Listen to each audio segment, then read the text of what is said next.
Tikenu via palafia. Alafia. Uno gaga cheji akpalafia. Alafia. Uno gaga chirado akpalafia. Alafia. Uno gaga bloma kwa akpalafia. Alafia. Una enu kwa akpalafia. Alafia. Mileun.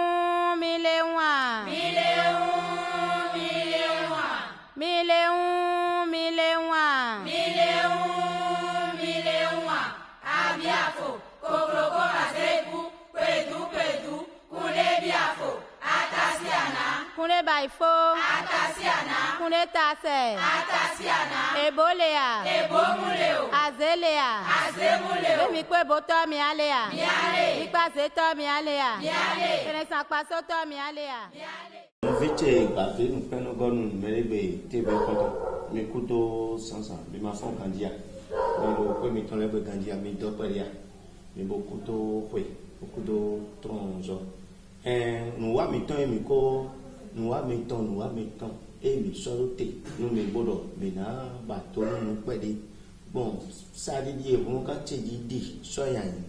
bon on ka teji we go adu kan gbe to kan no egbe le yo mi na ba ni pede to bon fi ne le nu mi yo ene on sin ta ku me mi de ya ka ene me mi wa akiza kan do go wa akiza do akorin kan to me bo tro me ga on sin nu to ba nu be meje mi kade bo wa mo to mi to da horo ko be o mi to mi to da horo ko si jo no mi o san de di o me da ko na so ide kle bon ga mi bi àlàáfíà mais mi font bon il faut gagner mais il faut gagner mais telelo et bio gagner voici pour le toi me gagne comptable et yo o mi na bio mi do mi ni so mi de so ple to mi to le bonu me do mi bon si ko to le be yo ina ton do mi e ko do ye o mo di e ko ton we mi de su kale do na le bibi ni oh do kun mi ran do ko ben mi ran do ku dale mi oh mais gomi wa egbe do kreta to ko oro don agoni do to pour la vie akiza ton kan meilleur lo suburu kan meilleur et no yo mi do ono gan de o lo ko si gbedowi ancien ni da ja ho lan ho pogbe mabu sun ho an gbe na tun oh no vice tron uno ero sobudo kame bi kle o we to mi ton papa hosu deposit cheji dandan we go no yo ra fi trop do we po pe ko nkan we go mi duro to wa ile yo no yo ra fi trop yo e sobudo kame on ton yo oh mais c'est un mito le holo e dibo yi no ga deu lo ko si gbedo wi yo e we sonu nu konto en oro président a fi trop commune sobudo me e si untu e ni un sokla ko bo mi mo e ganji ndi do in kochione o pogeje si in ko do de o rene mais gege tu wene o aso atoyin bolo re budget da ko me e yo fura lo retraite e telu mi susu ton o do bi ba mi ton le ko ibo mi do wa kon mi ton igbe yo e mo do kunu ga cheji yo tro me gan e tron bo lobo ka mo blenka nu e ba de mo bi o ka se do ko glo abo ma kaka bo wa kiza ka me fi ne mo de o gbedo wi ancien ne mo mi ka mo fodo atike on bon mi ke mi na do pe de nu mi ya kaka bo aro no ganyi wa ibe oh we no ho da ho akambio mi e vuvo de benyo yo ni we bode na rao ni lo je khikato era supo mo oh ni kana se se ko na nu mi ere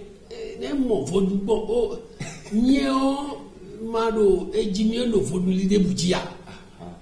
ejimi bo toche video poro bo kadio toche afra lo ko si obe so mi do ma ko be ma xɔme kpe dze o ma seji kaka bo yi nu etɔn yɔrɔ sepe ne le bo yi breve bo ayi baki bo anɔ fi ne bo ayi nɔ anyi wo egbedzi nu ƒe atɔn bo le kɔ bo awɔ afi bɔn nu bi ka dze fofogbodzi le kɔ abo be azɔkpo dze nu bi dze fofogbodzi mi ma to ya do nu mea me xoe tɔn o gbɔdze tó kpokpewe glɔ esɔmi aɖo be dze dide do dzi ne yɔ kpɔ vife lɔ yi kan asɔnu azu nu mi anyi dze nu egbe ye dze kekle kulɛ sitɔ si mɛtɛmɛtɛmɛ lɛ fo amɔ yi lɔ fonugblala me defo ale mɔ alɔ kpa defo ale mɔ defo mi ne konfi kaka yɔ eye wa yi gbɔdze tɔn mɛ bɔ asɔmi do tɛ tɔn mɛ. Eko tu na yu etemi tu ano ekusu komi kakakakaka wole no yi asan gbangbe kwetsi aton no malo ye de suno na lokpo ti ono so do kromi atongo toche ko gbawon toche no ya tongo ete awanari wono ye matu holi amatu pele botu bo khode botu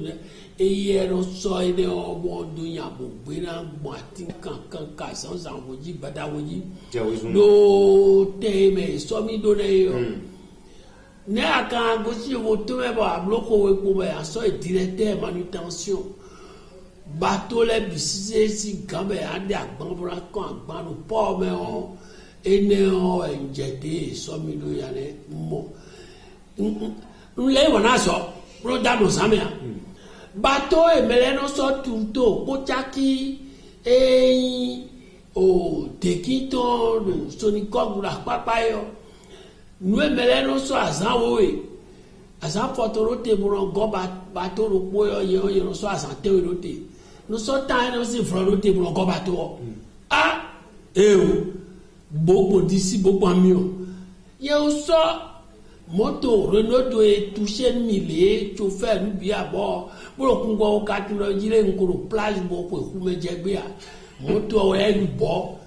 gru e so do ado moto e de ona simiro nu jero kikabere e do kikabe ko be sigado e do kikabe e gbegbe sigado na gboton gba ya fi ko ti bo do bo na mi asan foton kuro bo jile ima so mi ajo yin ton amejile mi na san foton kuro bo mo ina gosi ina gosi simpo ye na gosi igbe ife a simpo ji directeur manutention simpo ro sunatra ko ina gosi iro ntoje yi ne kuro wuri po fi o pa nko ayin mo je gbe yi ore ma o tun para kuri aye o ton ayi gbon kan di perele bo ton ayi gbon sile bise nuero dole be bisisi wa babi de u pe ko kan mi dia ro fine me da san faro kulo bo mi ya san te we be o to je yan gbe kega bo kan hu do ni do su pa to ko le to ni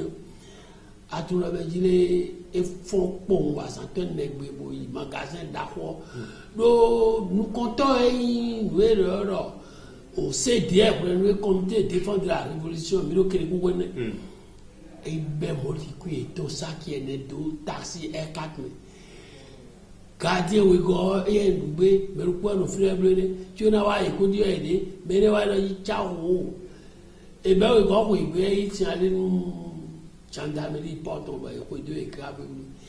ti ona wa ko ya go to me ne o e do hotel do lo ka yo e prison ba aso ye ton glace matin asa foto ngulo po ero me bonu ko no kan ba ye ko fa so ken nuwe wa so bo bogun to me o e nyanya bo mi na se o me chile mi tundo me jile me to kai mo be ka brusu pa ene o tu le gba ka je on to ko fi o nu ne jobo mo yo mi tundo me jile cousin je ro po jele mo me ne o bula blague ha me ne o be wa khete me ni sondi o re bleu be ya fete mi si beto kan ko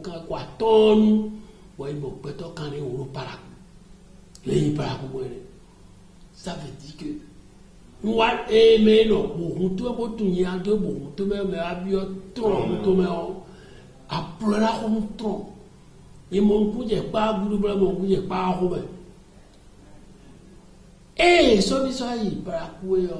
chuna paraku, maro jile asorije tochi be ko ye ayudonko. D'ailleurs, pour le village là, jile. Bo blabla neli asijele ni ba. Da ko de jinye ni o ibla ni soani. E so etene o so yi. Ko klasi ko yi. Toujours pour le comment. On l'a vu mon compte. Egbejan. Bon, fofo, le Dieu ni yo da e ko yo ni lo papa. Vi fo yo ni ato e lo e me mi de fidie yo. Vita a foto ko ne to dodo. Nye ka mo tron di boro iye yo me tire mi ndo alowe bo we de jira kato. Ta ka fe des ans nous en coup doa e ka fe gbadana e doa. E ka so la fe. Bon, so la fe ya bono pa go ntro me gan. Do to tiro me jile. E do les omo do e ti aka domina ina bo do ba o me ya de ti a domina be do jile. Emi ko ma o mebo je don meji ni do emi do yin de ole inamo do nuelo e blo mi de e ku pla me to pe bo so lo do ponu iku yo meji bo yo mere ko de ji me ona ku e da si le bo ra ku e do vi le bo ra ku e ye wa lo ko gba ku kokoro ro e blo kaka bo nu e wa pon mere si ko je me ya ti le ku gbo we lo glo Khaji ati an wo fina. Lẹ́yìn àdó ẹdẹ náà bọ̀ mí tó zo ẹdí ẹ̀ ẹ wá sùn gbàdánù méjì lẹ́nu ìwé ní ọkàn wa ló gbẹ̀rù yẹn ẹ wá ló gbẹ̀rù yìí mẹ́ ẹsẹ̀ tó yọ nùwé gbòmẹ́ náà ẹ wá jà ẹ gbogbo bani ẹ̀mí ká àgbẹ̀ fipó wa wà dẹ̀ ẹ̀mí kún tó sún wọ ẹ̀mí kún tó fìdí o nímọ̀ nǹkan tó wá ká yín o kún ìfúnfà kún ọ̀nà ẹ̀dẹ̀ ìdílé nùwé tó zọ kún mi tó máa bá wọ ẹ̀ tó zọ bẹ́ẹ̀ mi tó rẹ̀ ìdílé. Boso inele mi to biso no mo ina mo kwa mi to ko be sin to mo ina mo kwa chubo na wa ko do me de deji e de daka ko to le ka ro gbe o me su to yi o fie wa je bo bi se san gba ni e be se file we ko la ko apa kan ti le bo ko mi ti le de le bo no zabure aso be abo idaka bo le yo le ye de le fo bo yo de yo mi no to kolo mi de na de la protection yo fora di no do bro ni la da wo bo ni gbe wa go fe boy para ku me tire mi para ko wa yi ji me ni ami wo me pa cheru pe to kan ko dura to awa yi do pe to kan le wo nu ni su ni ko me nu pa che do yo fro no wo to ne wa yi mo ne Ngba so 3 chevaux khache sur la trace so do chef d'agence do si kantayo lo bo so mo de le kila ndi bo me no le bi apate ati ke fi ali fu pero ko wa no ni po bo yi kilome kan bo nu wa bi sise di jo ko ta ko wo ko pe aso na ero fu bu ke Fodúpẹ́ Antoine wọ́n gbá lè kó lu ẹ̀tọ́ ní ipò ìtọ́ ní kò sí tó owó ẹ̀ kò sí àlàdà ẹ̀ wò fún. Wọ́n lọ gbẹ́bẹ́ kó ní kára yà rẹ̀ yó èsù pàtàkì ní apá yẹn fi wá kó ní apá mi tó kó làlàkà. Ní ẹgbẹ́ kójú wọn wílọ pẹ̀lú ẹ̀ lọ bọ́ ọ́ lé àwọn àtìkẹ́ mi nìyí. Tí wọ́n mi kà ní sọ̀rọ̀ sọ́kàn gbé ní ọgbẹ́ ọ. Kunu ami ojibo bro no alisaro nínú egbo ba ewu do mi kan gan mo ko le mi na gbo je mi gbogbo le aji era ku so gbo boro ye ngu de jido mi de jido de boa e di nde ye ku ya ndo fika e kai se ni si to bono nye o pushe de gbe ku pa ku fina do de lo ku ni o bi o ku cheti le Boaje kutan kale tibero benote do e lo mi ye ina mo mere owo ni mo uno ga bi mi do pe asonam e lo mo e pe aboni bo ni so uno ga mi do we go no si ko to ji o bedroom me ni papa ne wa so biye o kokwe o ponko gbe wele nto ya mamure ting to ma de bu si jo so e bu do ko ni kira ro ni do e mi me wan mi me huno ni kan flan nu wo to wan to e mi do yo akwai mo yo ina do mi aso ilo super star to ile to mo era hewe do fina era do fina ele su kan ro yi we na gbo mi to le mi do bi o fi bo ka tun bi amo mi apa ire kan to mo emi la secrétaire général le me ko ise le sisi jeha togbe kutubele yoni apa gon su fo cheji chape cheji dada numéro 1 ego uno ganvi mido e le ra musu tabie bon je khojibo do ka poto mi ton e photo to bona ka fi mi mo yo ganji bon le nu do di ke kai lo mejile akwa yin ayo emi ade do poge sime o de poko gbero pojo 49500 yin lo wo me bolo mi ji ara su za ize o ko do so jo do nu do yin gbo yo horo bi sise ka bi ka no te bo yin ka mo yin de me na sa ko ya che mejile le ntu to mi to gbe cheji tan doda ito prophète doda ito cheji dandan Berleto le ntu gbo ile ngbo ebla nu we le da simi adi yetuna yile fonu je ko ton mi bo eblo le samba yi plan opo emi o ro gbogban koko pa ye bedin ra yo egbe wa ma ho moto ejo okunu gan o ile o ina wa lo wo pon ko gbe do poge bo karo tu na so la ize o emi adu chacha fode emi adu li ovra ro into medeji emi ade jido mi blu mi e na so do ku to no kare je ben so e na so agon fi so e na so ido paraku e so ọ̀nà èdè ọmọ jẹ̀bùrú mìíràn lọ sún sáwọn epo ọ̀chẹ́ pẹ̀sọ̀nẹ́lì sunatra tó tẹ̀ka sẹ́dọ̀ yìí ní ìjùlọ lẹ́kọ̀ọ́ akútọ́nù ajílẹ̀ èlò manutention èlò àfọ̀sọ́ èdè yìí ìgbọ́nà wà para kó o kó àmọ̀ kánilẹ̀ ọmọ ẹ̀ lè gbẹ̀tọ́ mọ́ yìí lẹ́yìn ìgbọ́n máa nù fún àti kẹ́kẹ́ ìfowópamọ́ rẹ̀ nánà yìí wọ́n mẹ́tì lẹ́yìn lẹ́yìn tó tron ile lẹ́yìn fòdò ká fún gbọ́ ile bon bloco e do ko wewe ka to mi to chubo ewa imawo me do da itore ganji pe pa ewa aso fòdò so jinja yo fi do gbe kan da kure be to mi to fi ro papo fi yin gbo do de nu ko to we vi aboli elu mi o fi ne to da ko bo ko do da ko le bien su ka bo fi adu no te ye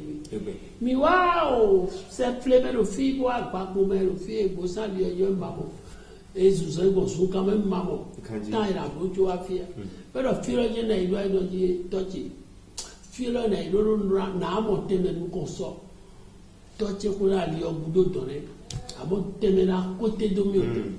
pero emi so vodo mi to so aro papo be so aro se flebo me chien da e vo ero abo fiero simbona ukuru fi hunto ro nko mi tu ero hunto ya ganji hunto okota ero ni bo dano na bero uro cheji danda do da ito e ko chedeji kweto ebre we lo posi kaleme ayé ko egbe ro mi ro pe mi o ko ina ro ko ko kutu na yo ni ko ni wa ni lo egbe nuero mi fodo o mi lo su ya ji wa ni ro para ko ali wa ja ko ya li wa ja ko ali wa ku ka bo ko ti tan le ko ti tan wo ko ti tan to gbogbo garai ene o asitile me na su se de problem me na su supermarché me de yìí bọ́ ní tẹ́tìmọ̀ èrè gbèrò èmi ó bà pẹ́ ó tó kàn fi lẹ́nà vi nukotọ́lẹ̀ wẹ́jẹ́dò nífọ̀ ètò olùtọ́rù baccalauréat pour ìjìbọ̀ ẹ̀rọ ìpínlẹ̀ ìjàlàbọ̀ ìpínlẹ̀ bíọ́ ingénieur docteur bachellier nous les et ouais teme aye ouais bi le chilemi na dokumi pe pas général na dokumi to jile wunogan khosu o ola olua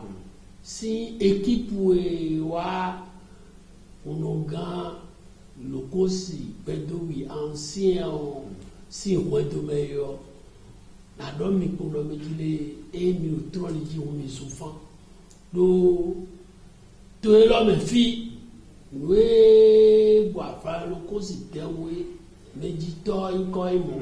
photo torero ku photo tore o vera ho ele lo fiele ona medito ele galo ko gyo doje tore mais ils sont comme des traîneurs. Il est le fondateur de fortune. Et nous, quand nous avons voir une vidéo, nous avons un clip de votre main. Nous pouvons dire, il a mis un plan caca et fait, mais nous avons eu deux ouais. Il est mes collègues, il est au bénéfice. Nous avons dit les enfants, nous avons dit trop sous sous on est dans le gilet totina minuero po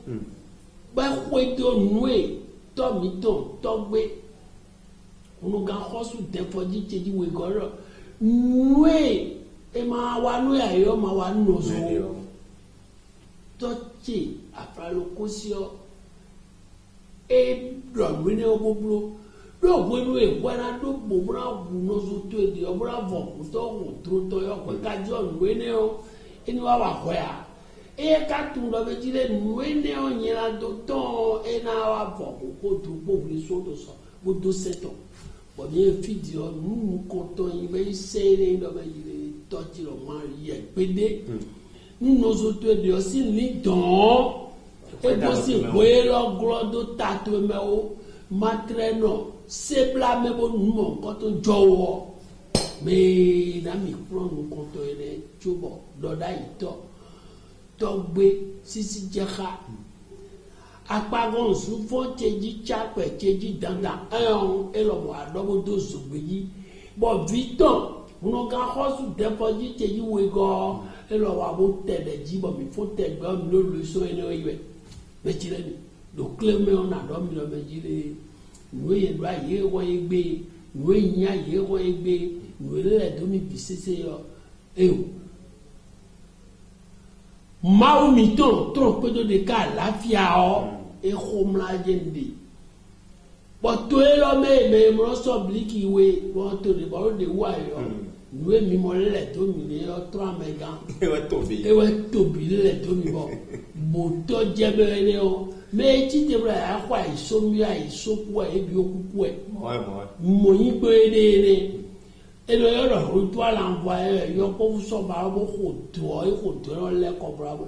yo ko le bu ta si to crazy bo ba re un ta si e so ko to le ko bra mo yi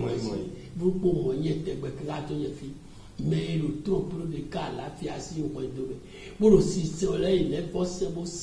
uni to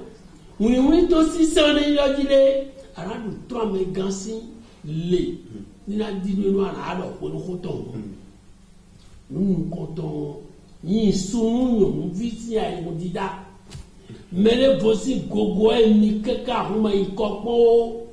mi tere mi lo Notre Dame amadamo mi lo do tro to sunu no fo bo no fo amo fiero soyo mbo lo Notre Dame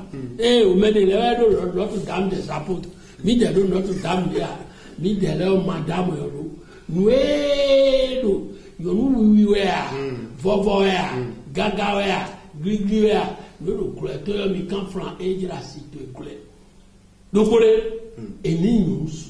e ma so ko dakara monsieur e ba le so de vie pleure beto re blemo jodo pomo do pao en la bisisio e ndagbe a e wandagbe mu re apon mi ko si file o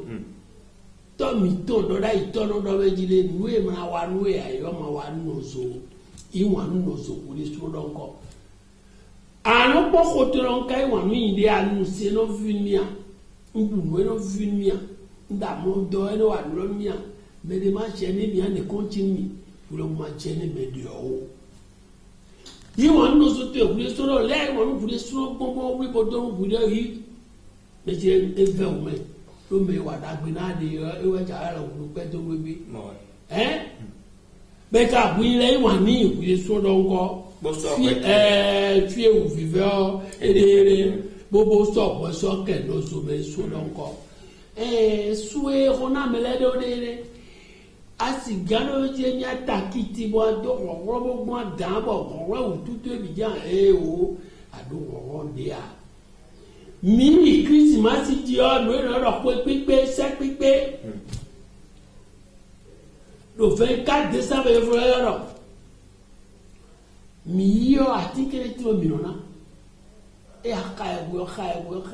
do me na kwa yo no come di ka no talo bro usi ko mo so come si article mo no ene no di doro ko mi no e da di o da do yo e so mi so ko e so do blo mi na e ka no fi ka mi na wa ko